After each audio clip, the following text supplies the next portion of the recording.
Welcome back to Carolina Rut Cuddles, guys. Today's episode, we're doing something simple and easy. We're putting tie rods on the 350.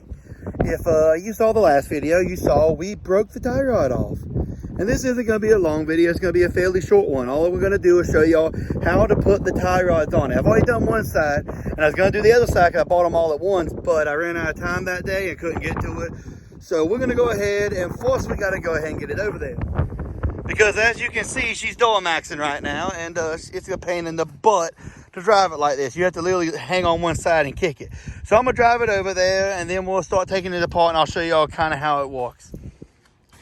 Okay, ladies and gentlemen, we got it over here. It was kind of a pain in the butt.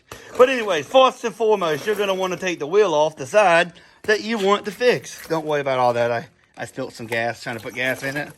Technically, I didn't spill it. The fuel line came off. It went everywhere. And I can't find an oil drop. Anyways, first of all, you're going to take the wheel off. This one is a 17 millimeter. I know for a fact because I've been taking the 6x6 on and off for so long, I know for a fact what it is.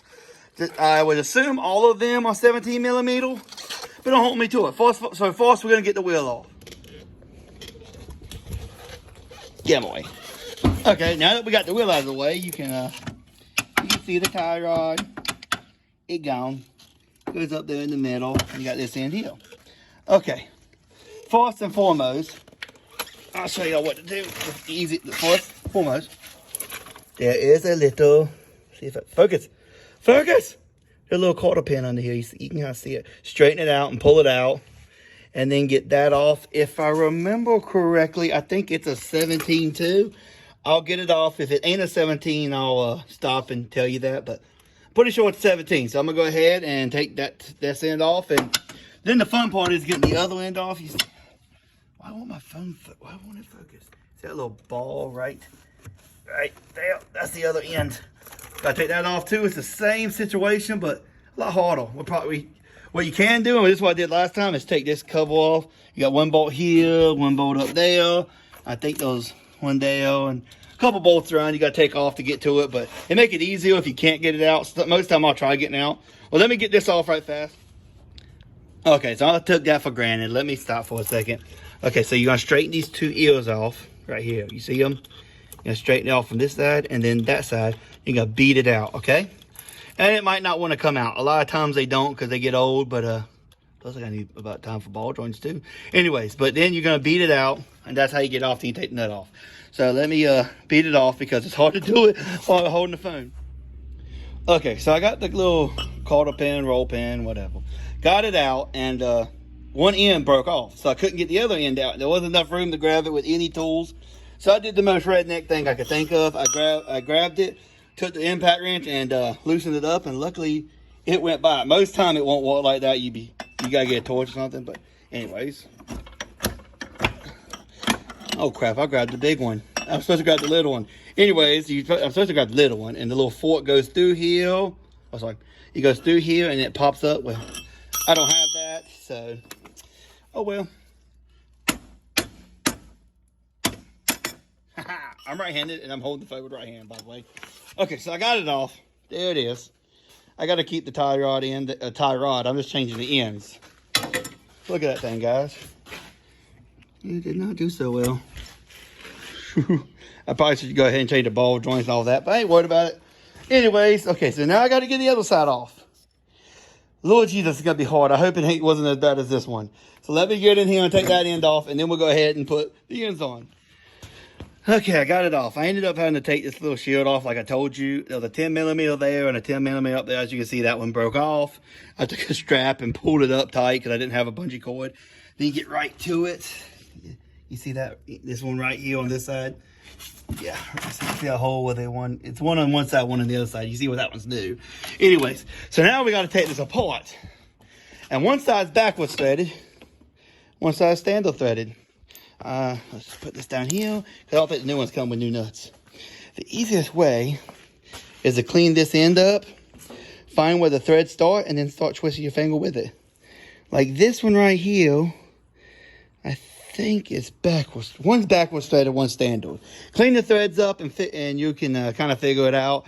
I'll let y'all know in about 5 seconds which one's on which on this side. Let me get some wrenches and see if I can figure out which one's backwards threaded, which one's standard. It's very complicated. I normally just follow the threads. That's the easiest way to do it. Or maybe you can go online. I probably could go online and figure this out like right now.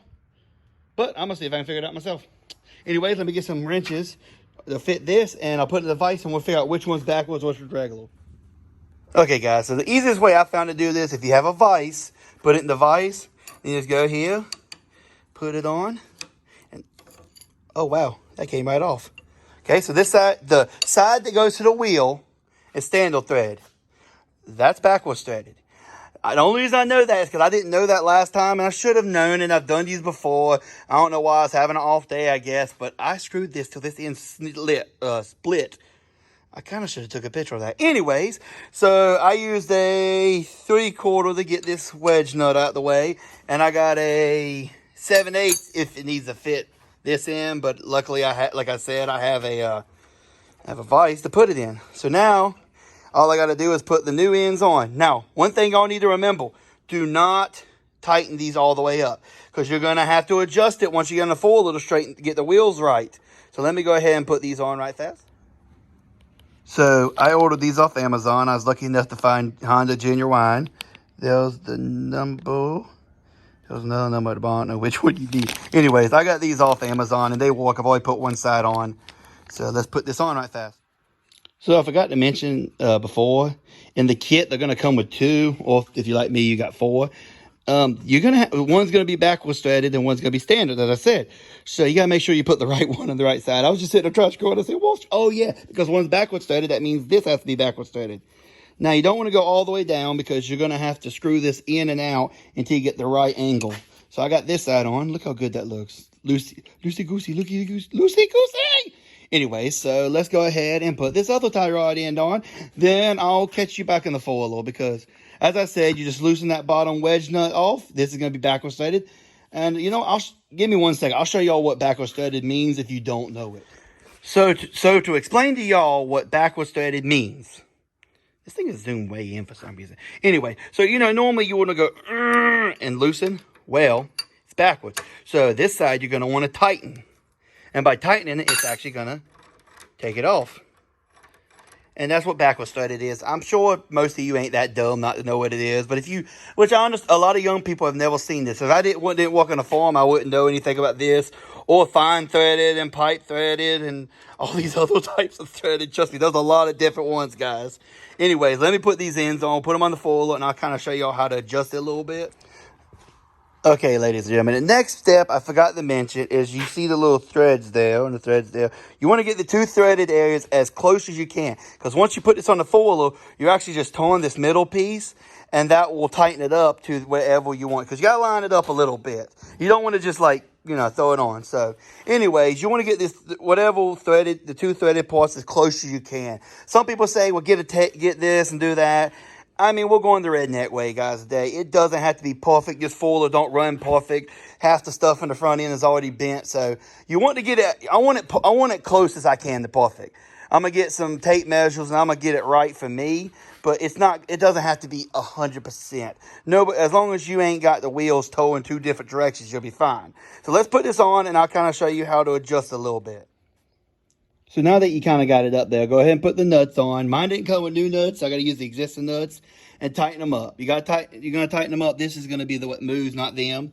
And I forgot to show y'all this. Okay, so in order to take these off, it's a 17, but you're going to have to put this right here and hold this. You see how it has 2 flat ends? You can kind of see it has 2 flat ends. I use normally something like that, or you can find the wrench the size that fits. It will help too. But anyway, so you put the 2 nuts back on and you can go ahead and put the quarter pins back in. I've already broke both of them, so I'm about to get new ones.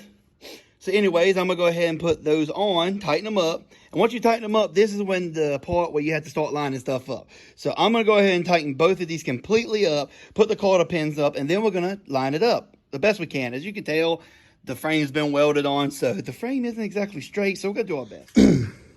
Now that you got everything on, you're going to sit here. You have the 2 wedge nuts still loose. You can turn it one way, or turn it the other way. And that's going to move this in or out. That's really up to you. I can't tell you. I want my thing straight because it's been crooked. So I got to straighten it up, including this side. I got to loosen that side up because it was crooked last time, so I had to make sure everything was crooked. The match. So now I got to loosen that one up and straighten it up. So let me go ahead and I'll turn these and we'll get them straight.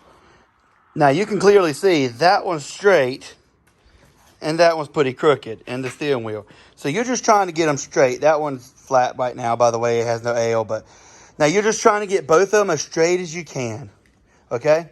The only problem is you got to take the wheels off and put them back on and take them off and put them back on, because to me, that's the only real way to see it with the tiles. And you can kind of get the piece, and there's different ways to do it. That's just the way I do it. Just take the wheel off, get the hub straight, as straight as it can be, and then we'll go from there. Well, ladies and gentlemen, that's it. She's done. She's ready to go. She's nice and straight. Make sure you take it off your stands, jacks, whatever you have it on, and put it on the ground, because sometimes when it's all pitched up, like, you know, when the A-arms drop down, she'll get a little cocky, man, and you have to, you know, straighten it up a little more. Well, I got it straight, and then you tighten everything up back the way you had it. Most time, you know, just those wedge nuts is all that holds it, guys. And then she's straight. She's ready to go. My steering is nice and straight again, which is good because it ain't been straight since I bought it. Well, anyways, guys, thanks for watching as always. I hope this was very informational for y'all. I hope this helps somebody who might not know how to do this. And as always, make sure you check out the next video and the next video and the next video and hit the subscribe button. And make sure you check out this video over here. It's another Rancho video because the Rancho, she's bae right now. It's right now. Sooner or later, we'll get some more foilers. Anyways, guys, I will see y'all in the next one.